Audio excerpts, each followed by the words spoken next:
नमस्कार, कड़क इलेक्शन में आपका स्वागत है। और रोज की तरह आज हम फिर बिहार चुनाव की बात करेंगे।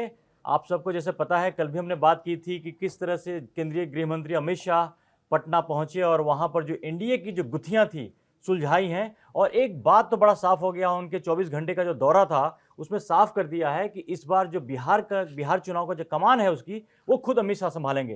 क्योंकि जिस तरह से जो एनडीए के पार्टनर थे, या तो उपेंद्र कुशवाहा हो गए या फिर जीतन राम मांझी या चिराग पासवान, वो जितनी सीट की डिमांड कर रहे थे उस तरह से ऐसा लग रहा था कि एनडीए के अंदर भी किसी न सीट को लेकर घमासान जो मची हुई थी। लेकिन अब फिलहाल अमित शाह के आने से एक बात तो बड़ा क्लियर हो गया है, और उनके जाने के बाद किसी तरह से किसी का कोई ऐसा बयान भी सामने नहीं आया है। तो ये मान लेना चाहिए कि वहाँ जो एनडीए के अंदर टिकट को लेकर के जो मारामारी थी, जो आपस में साथी जो पार्टी दल जितने भी थे उसके बीच में, वो फिलहाल थमता हुआ दिख रहा है। और बड़ा क्लियर हो गया कि बीजेपी, पहले भी हम बात की कि बीजेपी इस चुनाव को काफ़ी सीरियसली ले रही है। अमित शाह खुद आगे से कमान संभाल है, प्रधानमंत्री का लगातार दौरा हो रहा है। वहीं एक बड़ी इंटरेस्टिंग बात की है आज सचिन, कि अमित शाह ने बोला कि इस बार का चुनाव कुछ ऐसा होगा कि तेजस्वी यादव अगली बार चुनाव लड़ने से भाग जाएंगे। ये एक बड़ा एक जैसे कहते हैं ना कि जब चुनावी वो जो विषाद जब बिछ गया है उसके बाद उन्हें चैलेंज किया है। बहुत बड़ी बात होती है कि अभी चुनाव होने वाला है और अगले चुनाव की बात करें कि वैसा हो कि चुनाव ही नहीं लड़ेंगे। तो ये बिल्कुल ऐसा लग रहा है कि अमित शाह एकदम फुल कॉन्फिडेंस में बिहार में है। हम्म,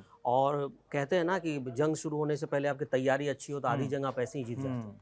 तो जो अमित शाह जी का जो वहाँ बॉडी लैंग्वेज है, और जैसे नीतीश कुमार उनसे मिलने आए होटल में, आधे घंटे तक उनकी बातचीत हुई, लगा कि सीट शेयरिंग का सारा फॉर्मूला अब लगभग फिक्स हो गया है। हम्म, पहले भी बीजेपी ने कहा ही था कि नीतीश कुमार ही सीएम का चेहरा होंगे। और जो इनके महागठबंधन के बीच की जो एनडीए के बीच की जो फांस थी, जिसमें चिराग पासवान और उपेंद्र कुशवाहा और जीतन राम मांझी को लेकर जो इशू हो रहा था, वो मुझे लगता है कुछ हद तक वो सुलझ गया है। हालांकि पिछली बार भी चिराग पासवान जो थे, साल 2020 में उन्होंने अलग चुनाव लड़ा था जिसका बहुत बड़ा डेंट हुआ था, इसलिए वो नहीं चाहते होंगे कि चिराग पासवान को वो नाराज करें या कुछ ऐसा हो। तो लग रहा है, कहा भी ये भी जा रहा है कि उन्हें 25 से 30 के बीच में उनको सीटें मिल सकती हैं।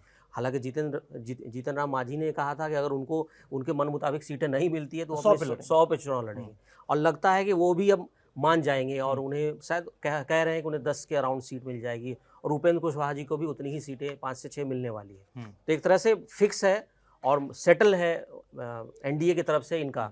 जो प्रॉब्लम जहां आ रही है वो महागठबंधन, हम जो रोज बातें करते हैं कि राहुल गांधी जैसे आज कर्नाटक में थे और जिस तरह से उन्होंने फिर से वही मुद्दा उठाया, ऐसा लग रहा है कि उनका पूरा ग्राउंड उधर ही शिफ्ट हो रहा है। मल्लिकार्जुन खड़गे भी जाने वाले हैं, तो उनके बीच की लड़ाई है। और उसे लेकर जैसे कि अभी चल रहा था कि भाई सीट शेयरिंग का फॉर्मूला क्या होगा उनका, जो अभी तक तय नहीं है। आपको क्या लगता है कि वो क्या करेंगे? देखिए, वो तो फांस फंसा है। सबसे बड़ी जो दिक्कत हम पहले ही बात करते थे, कांग्रेस की जो प्रॉब्लम है वहाँ पर, कि वो मुद्दा ही तय नहीं कर पाए किस मुद्दे पे चुनाव लड़ना है। ये बड़ा क्लियर देखिए, जिस तरह से अमित शाह ने चैलेंज किया है महागठबंधन को, तेजस्वी को, जो कि सीएम फेस के तौर पे आगे आ रहे हैं। और कांग्रेस के अंदर वही कंफ्यूजन है। जो अगले हफ्ते मीटिंग होने वाली है वहाँ पर, वो तेलंगाना स्टाइल में, या जो बातें जिस तरह से हो रही की कार्य समिति और सीडब्ल्यूसी के स्टाइल में जो सारी चीज़ें होने वाली है, लेकिन उसमें शायद हो सकता है राहुल गांधी भी जाए। पॉसिबिलिटी इस बात की है, क्योंकि कांग्रेस अभी बार्गेनिंग के मूड में है। अब इंडिया देखिए क्या होता है कि चुनाव से पहले ये बड़ा क्लियर होना चाहिए कि आपका अगला स्टेप कौन पहले लेता है। इंडिया ने पहला स्टेप आगे ले लिया है। अब चुनाव की तैयारी जिस तरह से, किसी का कोई बयान नहीं आया है, इंडिया के किसी नेता का बयान नहीं आया है, और अमित शाह खुद फ्रंट पर हैं। इसके पीछे एक बड़ी रणनीति होती है कि देखिए, जब अमित शाह फ्रंट पर रहेंगे तो ऑब्वियसली आप कोई भी जो साथी दल है किस तरह से बार्गेनिंग उसके साथ वो नहीं कर सकते हैं। तो वहां तो संभाल लिया। अब रहा सवाल, अभी अगले हफ्ते मीटिंग होगी, कांग्रेस की मीटिंग है, ध्यान रखिए, वो महागठबंधन की मीटिंग नहीं है।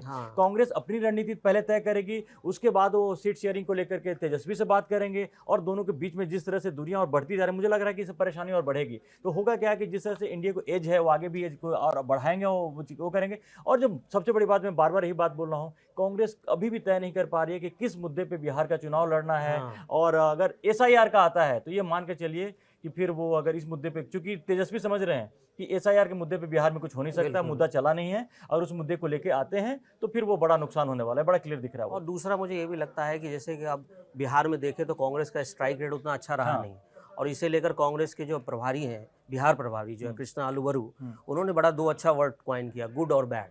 उनका कहना है कि कुछ सीटें गुड होती हैं और कुछ सीटें बैड होती हैं बिहार में, किसी भी राजनीतिक पार्टी के लिए। अब गुड और बैड की परिभाषा उनके हिसाब से अलग है, लेकिन वो कांग्रेस ये चाहती है जो गुड सीटें हैं उनके पाले में आए। तो या क्या राजद जो है क्या बैड सीटें ले पाएंगी? दूसरी तरफ कांग्रेस का ये भी कहना है कि भाई हमारे 4 सांसद थे, उसमें से 3 सांसद जो हैं वो सब सीमांचल क्षेत्र से आते हैं। अब सीमांचल मुस्लिम बहुल इलाका है, तो कांग्रेस चाह रही है कि मुस्लिम बहुल इलाका में हम क्यों ना लड़े। हाँ। क्योंकि वो गारंटी ज्यादा, जीतने की गारंटी ज्यादा वहाँ पर। कटिहार से तारिक अनवर हैं, किशनगंज से मोहम्मद जावेद साहब हैं, और पूर्णिया सीट से पप्पू यादव है। अब वो कांग्रेस में है कि नहीं ये तो वही बता सकते हैं, लेकिन कांग्रेस चाह रही है इसी स्टेक पे उनको मुस्लिम बहुल सीटें ज़्यादा से ज़्यादा मिले। लेकिन स्ट्राइक रेट की बात करें तो पिछली बार जो चुनाव हुआ था उसमें कांग्रेस को जितनी सीटें मिली थी, शायद 70 सीटों पे चुनाव लड़ा था, 19 जीती थी उन्होंने। और लेकिन वही आरजेडी जो थी वो 144 पे जीती लड़ी थी, और 75 कुछ सीटें मिली थी। तो उनका स्ट्राइक रेट तो बहुत ज़्यादा है, और वो मुख्य विपक्ष पार्टी भी है।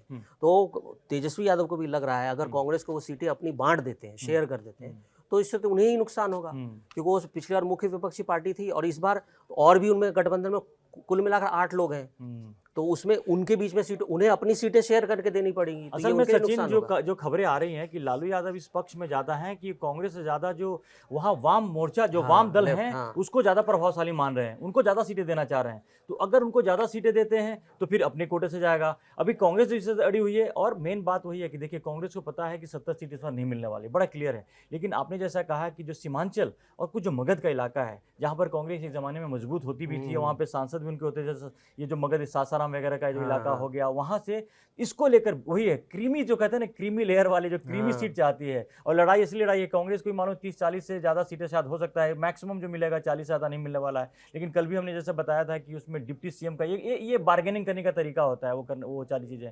लेकिन ये जितना उनकी लड़ाई उलझती जाएगी, अभी कम्युनिस्ट पार्टी जो है चुप है, क्योंकि मेरे ख्याल से लगता है कि आरजेडी की तरफ से उनको बड़ा क्लियर वो है कि आपको मिलेगी वो चीज़ें। क्योंकि देखिए पिछली बार आरा से वहाँ पर जो कम्युनिस्ट पार्टी ने अपने आप को रिवाइव किया, वहाँ पर किया, और उनका है आधार है भी, खासकर इस इलाके में बहुत ज़्यादा है। तो अगर वो कांग्रेस को सीटें अगर चली जाती हैं तो वहाँ पे नाराज फिर हो जाएंगे, कम्युनिस्ट पार्टियां नाराज हो जाएंगी, फिर आरजेडी की कोटे से ज़्यादा सीटें जाएंगी। तो आरजेडी जब भी चाहे पिछली बार से ज़्यादा सीट पे तो लड़ना ही चाहेगी। तो सारी जो लड़ाई इसी बात को लेकर के है। और एक बात बड़ा क्लियर है कि लालू यादव चाहते हैं कि उनको भी पता है कि शायद उनकी जो एक्टिव पॉलिटिकल करियर का, अभी तो खैर एक्टिव नहीं है, पॉलिटिक्स में तो एक्टिव नहीं है, लेकिन इनका जिस तरह का स्वास्थ्य बाकी चीज़ें उनको मालूम है कि अगले 5 साल बाद क्या होगा मालूम नहीं है। तो इस बार वो तेजस्वी यादव को हर हाल में सीएम बनते देखना चाहते हैं, और इसमें कोई कोर कसर नहीं छोड़े, इसलिए चुप्पी साध रखी है। अगर आप देखिए कि लालू अंदर ही ऑब्वियसली तो अंदर ही अंदर कोशिश कर रहे होंगे कि सारी चीज़ें ऐसी सेट हो जाएं जो तेजस्वी के आगे का रास्ता वो क्लियर हो जाए। लेकिन अभी तक ये पूरे मामले पर वो चुप हैं, कोई सा बयान नहीं दे रहे हैं,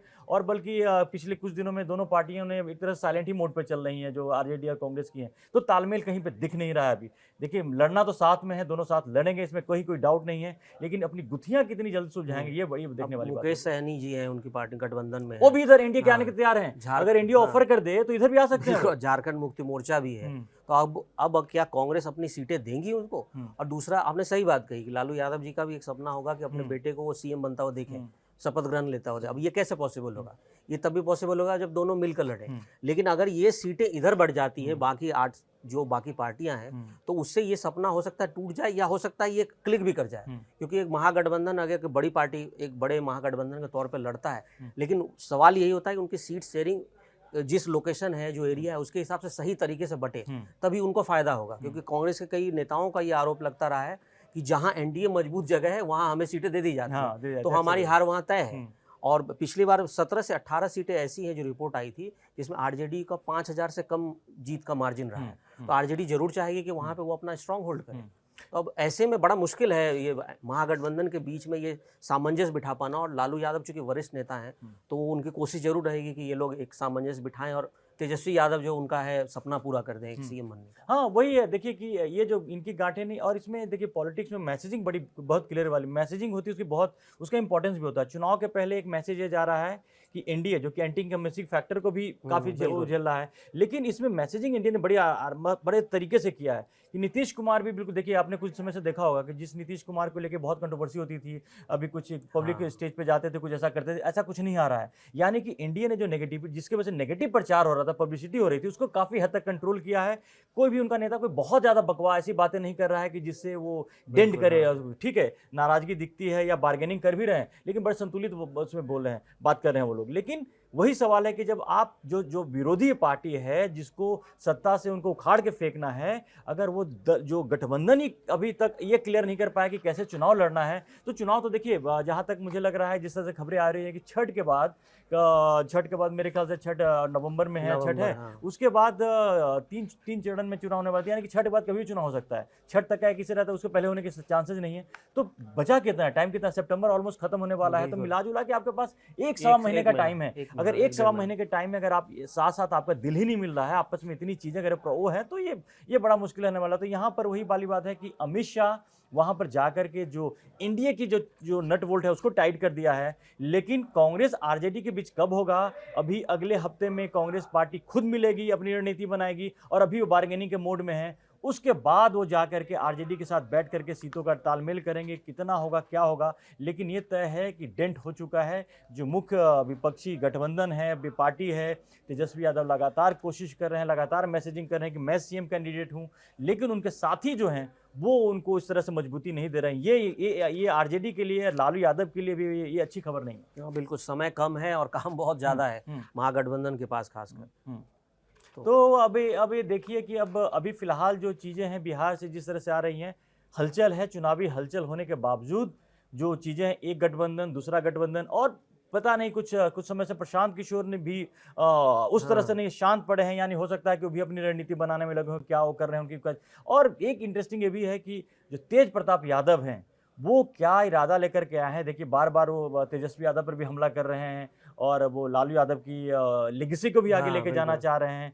लेकिन वो क्या चुनाव लड़ेंगे, कैसे लड़ेंगे, कितना लड़ेंगे, इस पे वो क्लैरिटी नहीं है। तो यही फैक्टर मतलब बहुत बड़ा महागठबंधन के लिए मुश्किलें लाने वाली हैं। तो अब देखिए क्या होगा कि अगला जो ये हफ्ता आने वाला है, ये हफ्ता एनडीए ने तो अपनी जो गाड़ी है कहीं भी एक तरह से संतुलन पे लाके आगे बढ़ गए हैं। अमित शाह वहाँ से अपना सारा कुछ अपने घर को, अपना गठबंधन को पूरा सेट करके आने वाले हैं। लेकिन पूरा संभालेंगे, मोर्चा वही संभालेंगे। तो आप आगे आने वाले टाइम में भी देखेंगे कि अमित शाह का बार बार बिहार का दौरा होगा, प्रधानमंत्री का लगातार दौरे वहाँ पे हो रहा है।